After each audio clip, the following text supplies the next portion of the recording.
So guys, you want to go to Google and then type in IntelliJ download. You want to go to the website by JetBrains. Download IntelliJ IDEA. Click on this. Once this comes up, you want to click on download. It's now going to start downloading automatically. Just wait for this to load. Once that's been downloaded, you want to click on it. Once this comes up, you want to click on yes.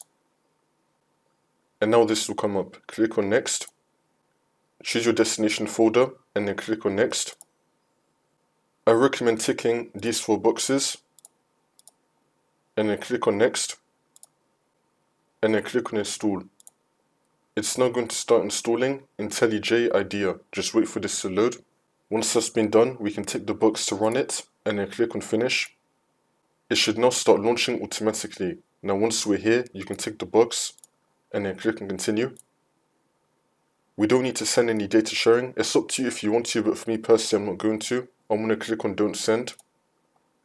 Now to create a project with Java, you want to click on new project. It's going to load the plugins. And now once we're here, you can set your project's name.